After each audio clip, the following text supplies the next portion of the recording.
Alright, let's see. Is anything working?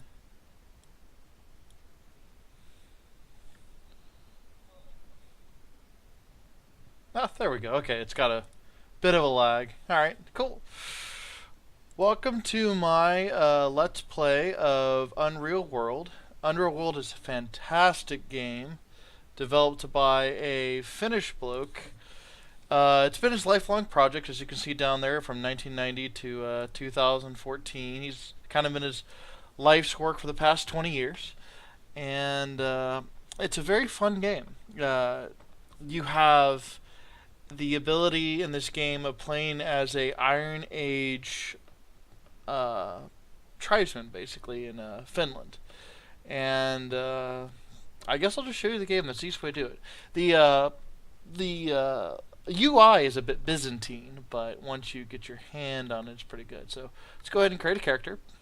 Let's go ahead and do custom just to kind of show you how everything is. Now I'm using a couple of mods with this that kind of improve the game. If you go on the main website, you'll be able to see those. Let's call him, that's good, I don't know any good Finnish names.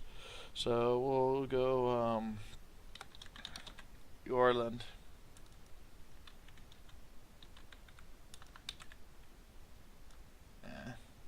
I don't like that name. Names are always a harsh thing for me to figure out.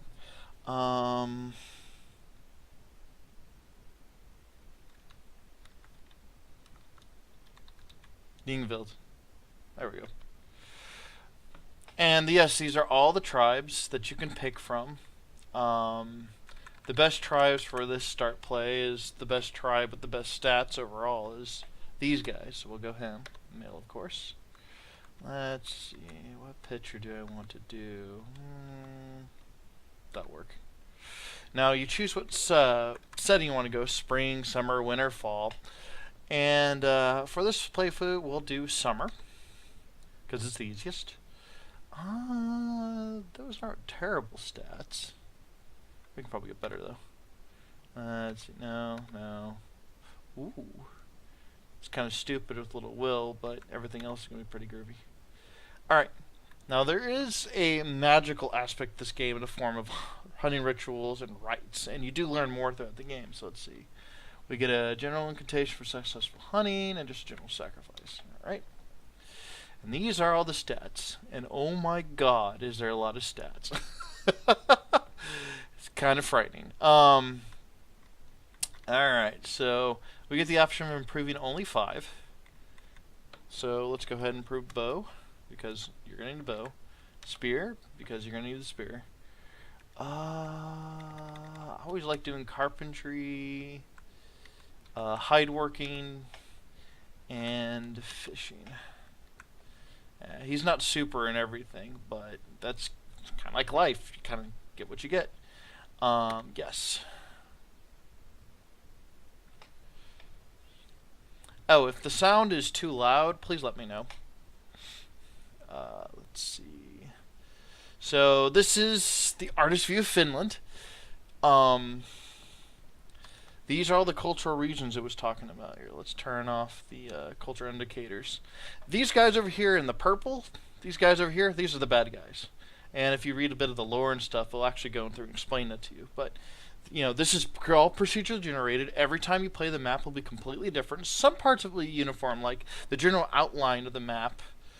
I'm trying to do it with my finger. You can't see about it. The general outline of the map is kind of uniform, but the individual tribes tend to be in the same place. Now, their strength, relative size, the number of available villages, all depends. And there is a kind of a gradient. It goes from a civilized gradient, if you will. Now, this is Iron Age Finland that he's trying to model.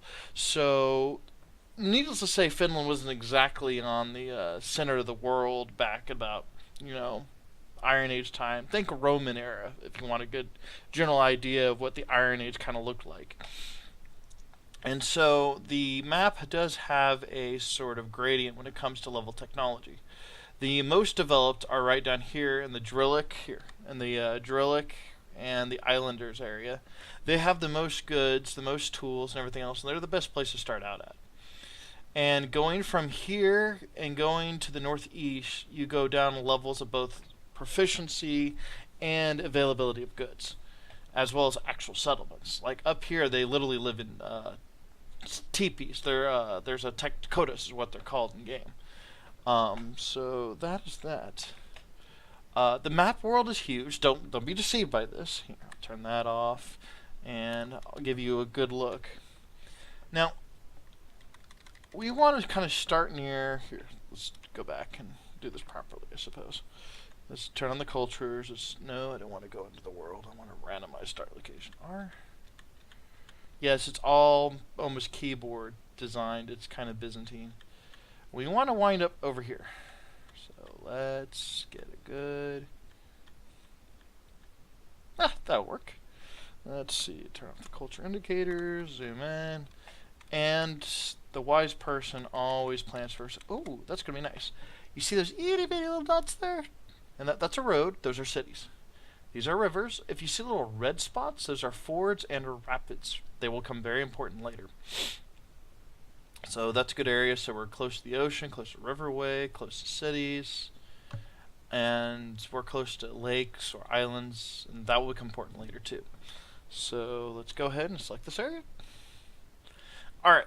Now this game is kind of a survival RPG, and what I mean by that is this game has the availability and capability of being able to, let's turn on the sound a little bit, to be able to kind of act out, if you will, your little scenario, how you would conquer or survive in Iron Age Finland. So they give you several setups. If you're starting this game for the first time, don't even think twice. You want to do this one. I want to be a fisherman. Because it's just like in the real world. Think about it. If you were out in, the wild or in a survival situation, there's only several ways you're going to be able to tame food. Supermarket isn't one of them. Amazon.com is not one of them. You can either hunt for it, you can either fish for it, or you can farm for it. Now, farming is the best long term, but it has the slight downside of having to wait for shit to grow and stuff, right? Excuse my French. Hunting is a better hit-miss sort of thing, but it's that hit-miss chance. If your character is not well designed or not very athletic, back in the character screen when I was doing the re-rolling, the reason why I was doing that is to make sure I got kind of good stats, just like in real life. Not everyone's equal. So, fishing, though, because of as the map showed, the numerous waterways, numerous lakes, the closest to the sea, where I picked my guy to start, has the highest chance of renewability of food. And this game does have a real life aspect in that you have to eat about 2.5 pounds of food a day, and you have to drink water at least once a day to survive, to be comfortable. Yes, you can go without food. Yes, you can go without water for time, but just like in real life, if you wait too long, you'll die. So, for simply survival purposes, we want to be a fisherman. And here's kind of a little scenario thing. Oh, by the way, if you want to play this game yourselves, UnReal World, Google for it, and if you see a site with an FL, the Finland thing at the end of it, you've gone to the right site, because the guy who created it is a Finn himself. It's free to download for this. You can also pay like $3 for the current version, or $40 to support him, because this is basically his life work. So, but yeah, you can read that if you want. Let's go ahead and go through. And this is the other important part. Now, there's 3 courses you could do. The first one just kind of throws you out in the wild and kind of do whatever you want. I mean, it's an open sandbox world. The second part, however, is the one you're going to want to do and everyone's going to want to do, and you're going to want to do 100 million times, because not only do the tasks they give you teach you the game, but they also reward you with certain items. Also, at the end of it, you're also able to be rewarded by increasing your stat points. It is a little gamey, but honestly, this game does not have a very well developed and strided structure when it comes to leveling up your skills. It's very random, very hit and miss. It's not like many RPGs or other games where you do a certain task, you get a certain level of experience, and eventually level up. This one, it's almost like the dice rolls are very arbitrary. and whether or not you'll level. So we'll do number 2. And that's it. Alright. And this thing does have an in-game browser with all sorts of stuff. It's very incomplete at the moment, so you will definitely have to do some Google foo if you're ever confused about anything. And let's start. Yep. And this is how the game opens up. Alright, so let's see what our first task is. Our first task is to, the most basic of all survival needs is to find water. Blah, blah, blah, blah. When I said the game's interface is Byzantine, let me show you.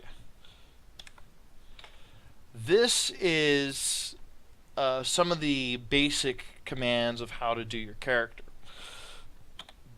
That's even more. Like I said, it's mostly keyboard based. You will use your mouse very little, if at all, in this game. And this is the map. This is what you start out in. This is what you can see. A quick rundown of the character sheet. You got up here some basic details. You got, of course, morning, noon, or night. This is the temperature gauge. Obviously, that's probably freezing right there. That's if you're warm. That's if you're cold. Basic information on where you're located. If you're in a settled region, it'll tell you. If you're in no man's land, it won't.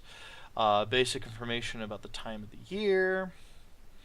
Carrying weight. Everything plays a role in this game. The stuff you carry, whether you're tired or not for new stuff, whether you're injured or not, both from sicknesses and from bodily injury.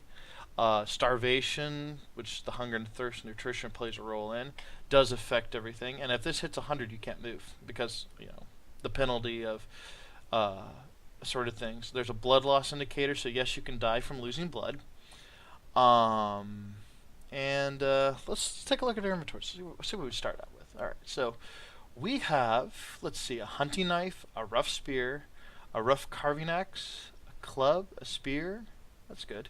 We don't have very much clothes, though. It's not bad for the summer, but we're definitely going to have to fix that.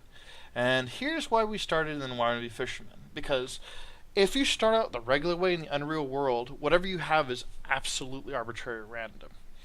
I have noticed a slight tendency between higher skills and some of your starting gear, but that's not always the case. But because the fishing rod and nets are so hard to find, you do get a fishing rod as part of these, as part of the course, part of this, when you come down to fishing right here. But there's no guarantee you're going to survive that long, honestly. So let's go back, and very basic stuff to eat. So that's all you have. I have literally 5 pounds of food, so I can last 2 days before I can worry about starvation. Awesome. Alright, so let's take a look. So we need water, and if I remember from our thing, the river should be this. Beautiful. Alright. Alright, so there's a river up that way. Let's just take a quick glance around, shall we? Uh-oh, there's a Nesherpit Raider up there. I want to avoid him like the plague. Okay, so we'll take a quick water. Just get that done. Blah, blah, blah, blah. Closer look. Yeah, this game has many different levels. This is just the overview world map.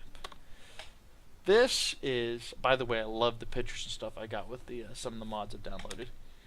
Is the actual game world map. So we zoomed in.